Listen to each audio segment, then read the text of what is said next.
Comprendre des compétitions en normes et goûter à la vie des sportifs, bienvenue à notre émission Univers Sport, je suis Bing Xian. Aujourd'hui, nous avons invité Zhao Qilong, expert en Kung Fu, et notre journaliste Yan Fei. Bienvenue. Aujourd'hui, on va parler des secrets de tournage dans les films de Jackie Chan. Dans les années 60 et 70, les films d'arts martiaux dominent dans le cinéma hongkongais. Ils se divisent en deux genres, les films de Kung Fu et les films de KPDP. Dans les films de Kung Fu, on voit essentiellement des scènes de combat à main nue, tandis que dans les films de KPDP, les personnages principaux possèdent des pouvoirs magiques. Comme les scènes de combat peuvent présenter certains dangers pour les acteurs, le métier de doublure prospère. Jackie Chan a commencé sa carrière dans le cinéma en tant que doublure. Après plus de 40 ans de travail acharné, il est maintenant une star du Kung Fu indétrônable dans le cœur du public. Mais d'après lui, l'équipe d'experts en Kung Fu qui travaille en coulisses est tout aussi irremplaçable.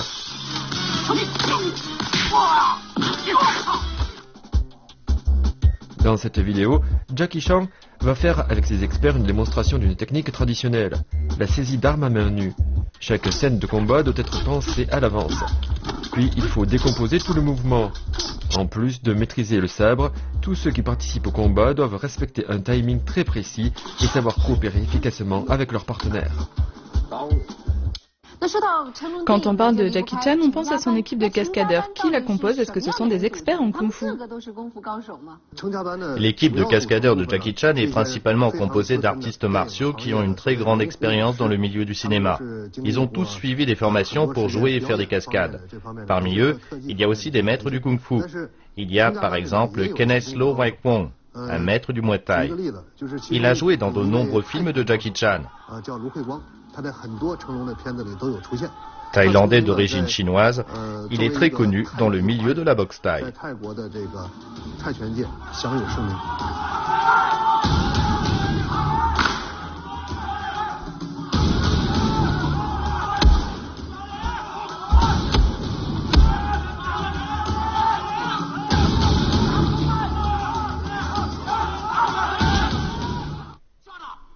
Cette équipe de cascadeurs joue un rôle très important, parce qu'il n'y a pas de combat réel dans les scènes de Kung Fu.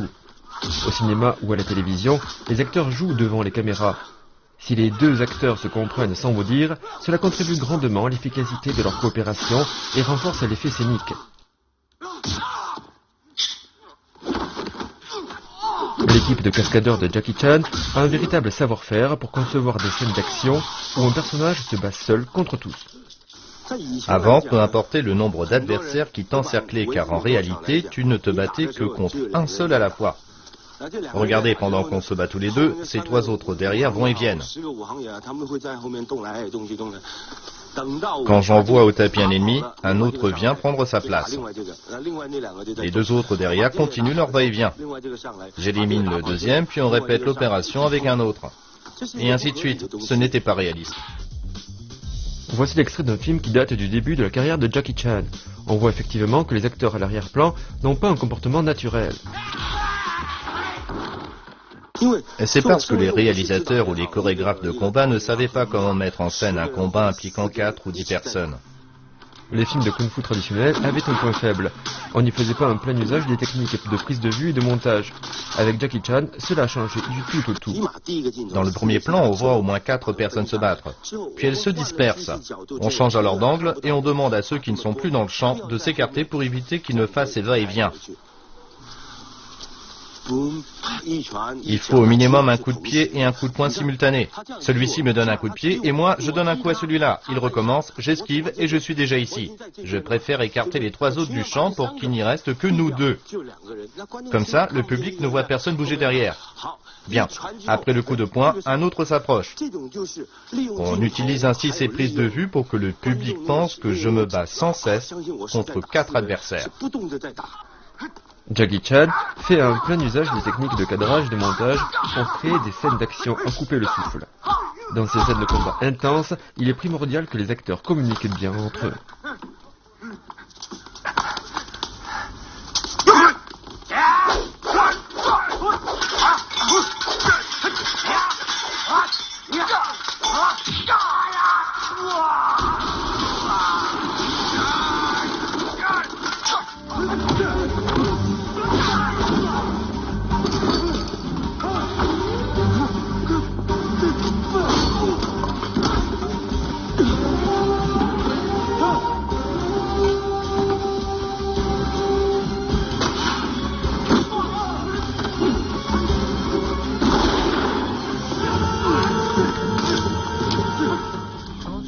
En tant qu'acteur, je dois avoir une très bonne complicité avec mes partenaires, sinon tous nos efforts seraient vains. Parfois, ce n'est pas nécessaire de frapper avec force, mais d'autres fois, on ne peut pas faire autrement. Par exemple, cet homme donne à l'autre un coup assez puissant, mais ce dernier est déjà en déséquilibre parce qu'il s'apprête à sauter par-dessus le sofa. Le premier exerce une force suffisante, le second saute par-dessus le sofa. Le premier donne un coup de pied, le second revient, coup de pied, saut dans les airs, l'autre se retourne, tout s'est bien passé. Ok. On doit montrer aux téléspectateurs la chute sur cette table basse. Ok. Revoyons l'action. Cette fois, ce n'est pas idéal, parce que cette table se casse trop facilement. Vous voyez, elle se brise dès qu'il la touche. Ce n'est pas assez visuel. Nous, ce qu'on veut, c'est qu'il tombe au milieu de la table. Regardez, son élan est stoppé avant que la table ne se brise lentement. Il a mal et les spectateurs ressentent ainsi cette douleur. C'est le meilleur effet et c'est cela qu'on veut. Dans le film La Danse du Lion, Jackie Chan et Yuen Biao font une démonstration exhaustive de ce qu'ils ont appris à l'Académie d'études du théâtre chinois.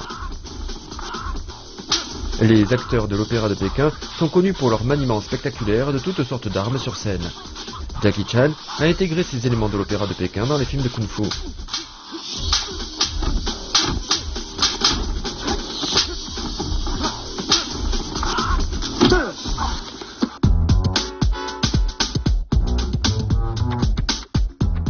En combat réel, si on utilise ce genre de banc en bois pour attaquer un adversaire, mieux vaut ne pas imiter les mouvements de Jackie Chan. Premièrement, cela représente une grande dépense d'énergie et deuxièmement, c'est une perte de temps. Il y a deux méthodes. Si vous combattez seul contre plusieurs adversaires, surtout si ceux-ci n'ont pas un très haut niveau, vous pouvez suivre celle recommandée par Jackie Chan dans cette vidéo, à savoir bondir le banc et faire de grands balayages avec. Cependant, cette méthode a un point faible. Elle prend trop de temps. Chaque mouvement prend plus d'une seconde. Si vous vous battez contre un maître, celui-ci va très facilement trouver votre point faible, et cela peut constituer une grande menace. Que faire dans ce genre de situation? Il faut retourner le petit banc et donner des coups d'estoc avec ses pieds, comme ceci. Pour sonder l'adversaire. Oui. Vous donnez des coups d'estoc, et une fois que vous avez réussi à perturber son système de défense, il dévoile ses points faibles. À ce moment, vous pouvez faire de grands balayages. C'est une stratégie à adopter face à un expert.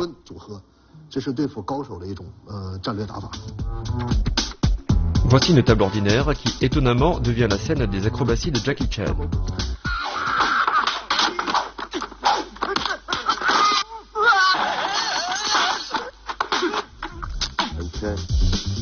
Et ce simple porte-manteau est une arme redoutable dans le film Police-Story.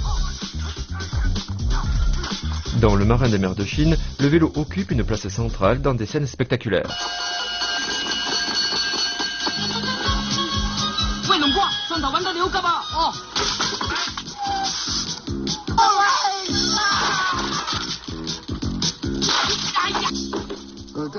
En combat réel, l'utilisation d'objets est une méthode très efficace. Mais il y a une chose très regrettable, vous savez quoi? Yen Fei et moi-même avons mené de nombreuses recherches concernant la sécurité et la défense personnelle. Dans les enregistrements vidéo où l'on voit des actes de violence et surtout dans les cas de brigandage, les victimes ne savent pas faire usage des objets qui sont à portée de la main pour se défendre. Cela s'observe particulièrement chez les femmes. Elles ont peur. Tout à fait. La peur les tétanise. Elles n'utilisent pas les objets qui sont à portée de la main pour se protéger. Il y a cependant des femmes qui réussissent à contre-attaquer. Elles le font souvent à grands coups de sac à main ou bien elles prennent une de leurs chaussures à talons pour frapper l'agresseur. Par exemple, vous pouvez utiliser votre bâton de rouge à lèvres ou votre crayon à sourcils. C'est très efficace pour se défendre.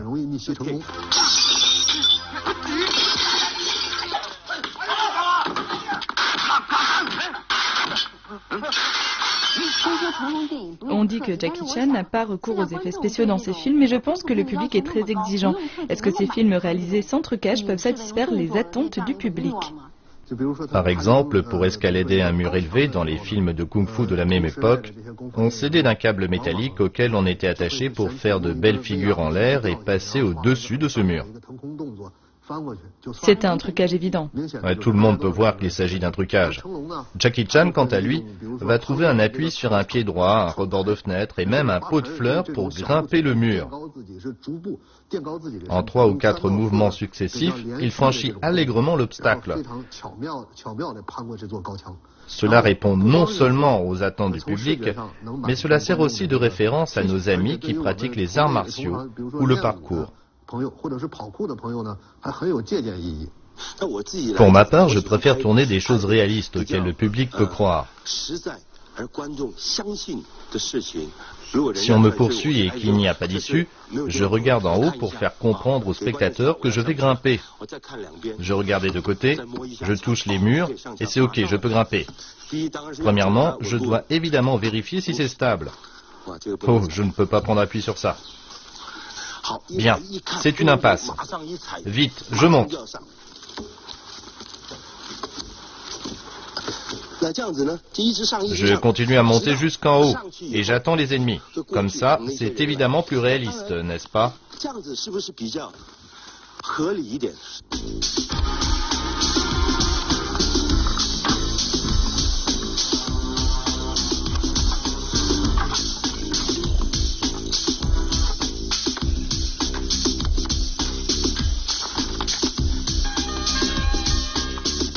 J'aime monter en prenant appui sur le mur. Comme ça. Et puis sauter.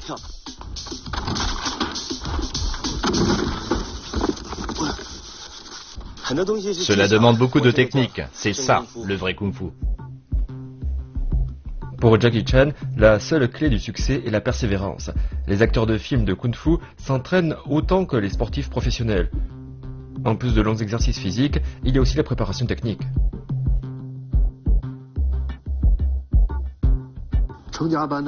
L'entraînement quotidien des membres de l'équipe de Jackie Chan inclut les chutes. De nombreux artistes martiaux font volontairement une centaine de chutes par jour. Ainsi, on apprend par soi-même à travers son corps, et cela permet de s'améliorer. Si quelqu'un s'entraîne quotidiennement à faire une centaine de chutes, je pense que le jour où il tombera vraiment, son corps réagira de manière instinctive pour réduire la violence du choc. Voici la chute à plat ventre.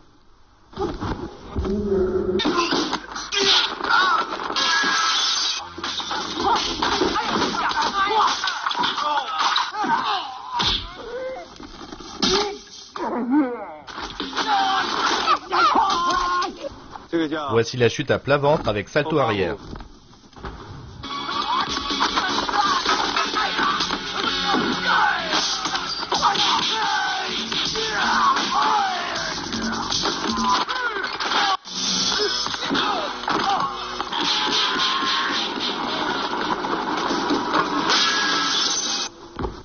La chute renversée sur le dos.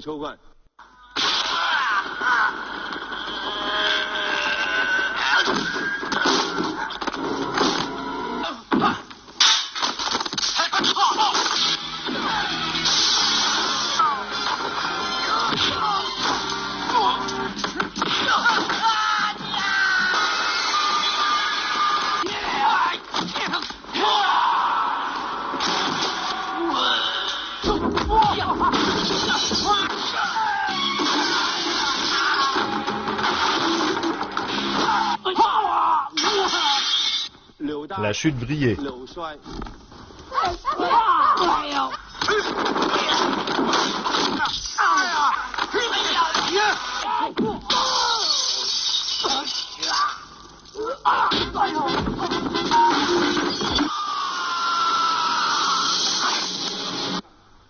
Et la chute à 360 degrés.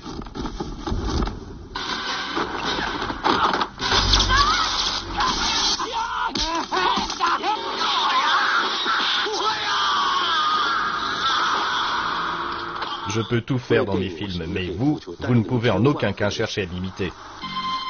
Dans ce centre commercial, Jackie Chan et son équipe de cascadeurs ont utilisé la spécificité des lieux pour créer une scène culte dans le film Police Story. Quand je traverse ce centre commercial, je pense à tout plein de choses. En me voyant projeter un assaillant dans cet espace étroit entre les deux escalateurs, vous vous dites peut-être « Oh, c'est novateur ». Bien sûr, maintenant, ce ne l'est plus, mais ça l'était à l'époque. Un méchant descend l'escalator, je dois l'empêcher de s'enfuir. Comment faire? Je n'ai d'autre choix que de sauter. La difficulté, c'est que l'escalator est en mouvement. On ne peut pas l'arrêter. Si je sautais au mauvais endroit, je risquais de me faire une fracture. Lors du tournage, on a d'abord arrêté l'escalator et je me suis exercé à sauter dessus. Ensuite, j'ai sauté avec l'escalator en marche, mais mes coéquipiers étaient là pour assurer ma sécurité. La troisième fois, ce n'était plus un essai, la caméra était allumée. Écoutez, c'est du fer, c'est très dur. On peut se faire très mal en tombant ou en se cognant.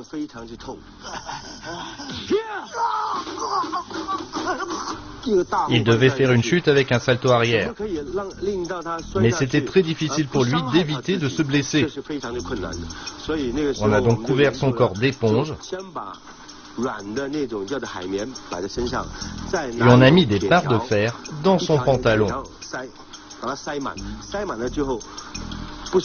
Cependant, il ne pouvait pas tomber dans cet escalator qui montait parce que c'est dangereux.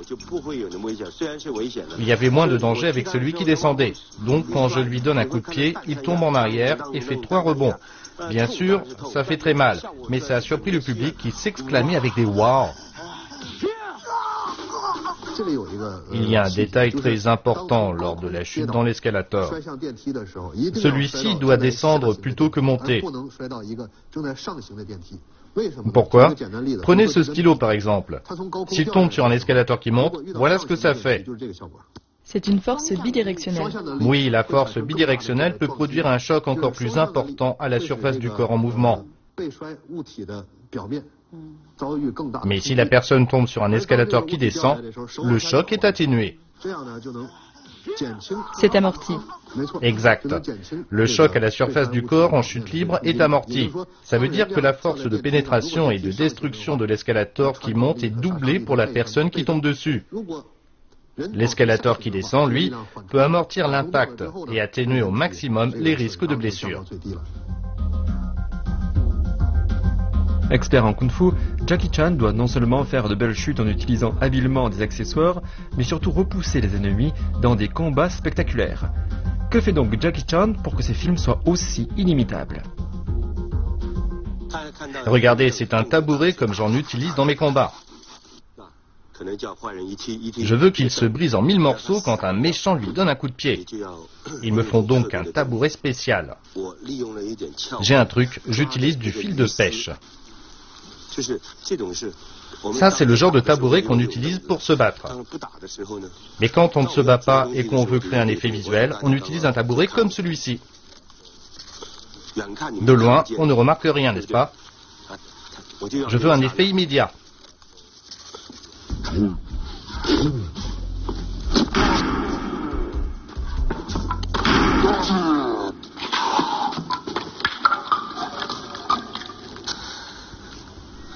Joli, non?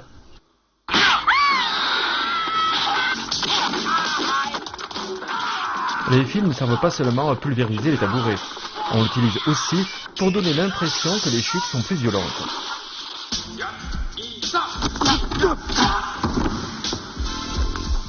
Regardez, il a fait du bon boulot, mais parfois je veux que ce soit encore mieux et plus rapide. On utilise donc du fil d'acier. Ces chaussures sont rigoureusement identiques. J'en jette une. Le fil est attaché à cette chaussure. Mais là, le fil d'acier traîne par terre comme ça. Vous ne le voyez pas. Les spectateurs ne voient que les mouvements. Ils ne font pas attention au reste. Ici, il y a plusieurs personnes chargées de tirer sur le fil d'un coup sec.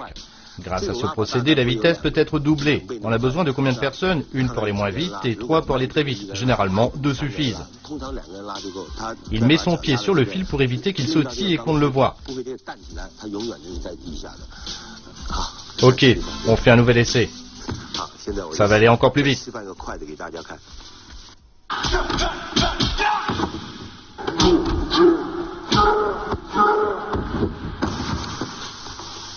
En fait, je ne l'ai même pas touché. Ça s'est passé très vite. Voilà, vous avez compris.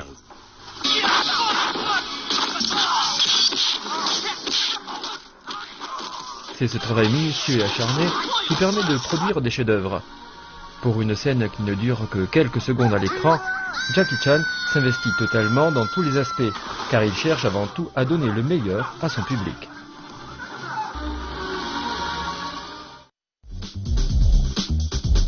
Les blessures sont monnaie courante pour cette superstar du kung-fu.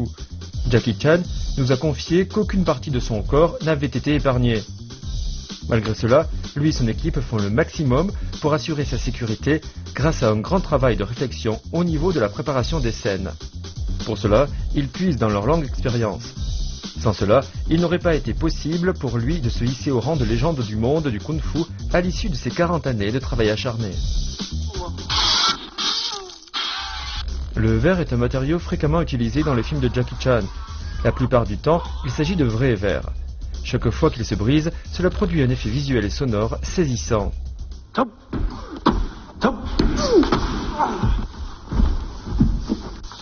Vous avez vu? Même si c'est du vrai verre, il ne s'est pas brisé. Alors comment faire? Je vais vous montrer. On place une pièce de monnaie sous chacun des 4 coins pour fournir une surface de contact solide. La vis posée ensuite sur la pièce est l'élément clé pour briser le verre. Bien, je vais vous faire une démonstration. Allez.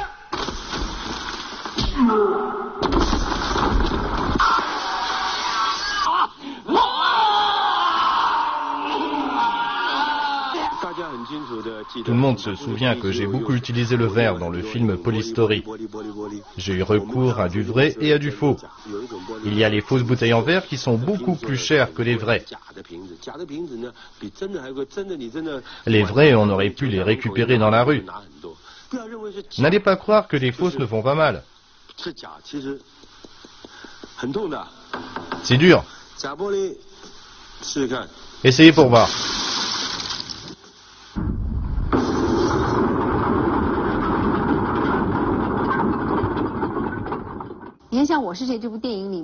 On dit que lors du tournage du film Who Am I, Jackie Chan s'arrachait les cheveux avec un expert étranger qui n'avait aucune expérience de cinéma. Je ne comprends pas pourquoi cet expert en arts martiaux a eu tant de difficultés à jouer dans un film de kung-fu.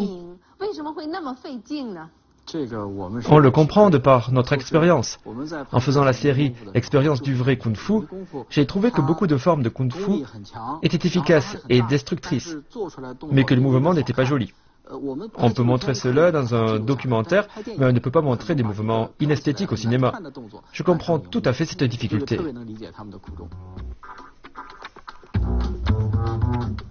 Ron Smorenberg est un expert en kung-fu néerlandais. Très fort en matière de technique de pied, il n'avait cependant jamais participé au tournage d'un film de kung-fu. Jackie Chan devait donc élaborer des scènes à la fois spectaculaires, mais sans danger, en écartant tout risque de blessure. Pour que Ron Smorenberg se souvienne des mouvements, du rythme et des distances, Jackie Chan a déployé des trésors de patience.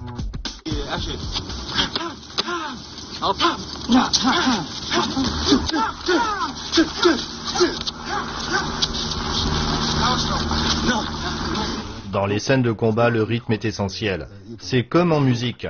Par exemple, dans les scènes de combat des films de Bruce Lee ou de Donnie Yen, on voit très bien que les mouvements sont exécutés suivant un rythme précis. Pourquoi? Parce que Bruce Lee et Donnie Yen ont un point commun. Bruce Lee était fort en danse de salon dans sa jeunesse, et Donnie Yen joue du piano depuis l'enfance. Cela les a beaucoup influencés dans leur enfance. Ils ont tous les deux un don pour la musique et ils utilisent leur sens du rythme au cinéma. Ça veut dire que pour Jackie Chan et ceux qui sont doués pour la musique comme Bruce Lee et Donnie Yen, c'est facile de coopérer avec d'autres acteurs. Malgré ses progrès visibles, Ron Smorenberg n'arrivait pas à suivre le rythme que voulait Jackie Chan. Finalement, certains des mouvements ont été exécutés par un cascadeur de l'équipe de Jackie Chan pour assurer rythme et vitesse.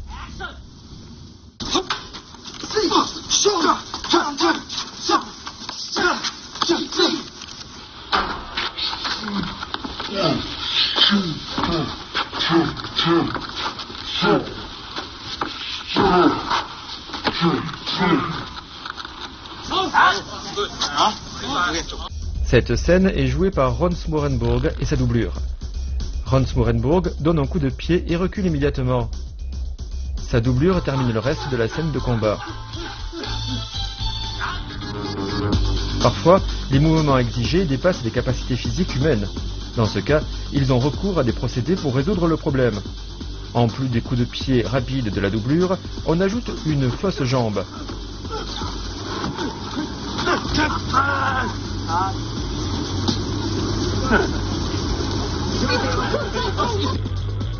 Vrai ou fausse, peu importe, le danger est toujours là.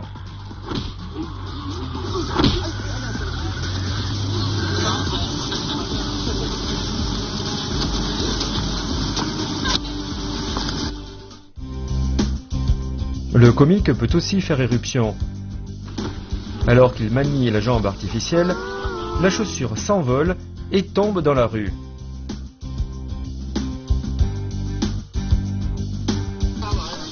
Nice, home run. Mais la plupart du temps, les expériences sont douloureuses. Au cours du tournage, Jackie Chan reçoit un coup de pied à l'estomac et se blesse aussi au genou et à la cuisse. Il se cogne aussi le tibia contre une armature en acier. Une simple chute en arrière suffisait à raviver la douleur.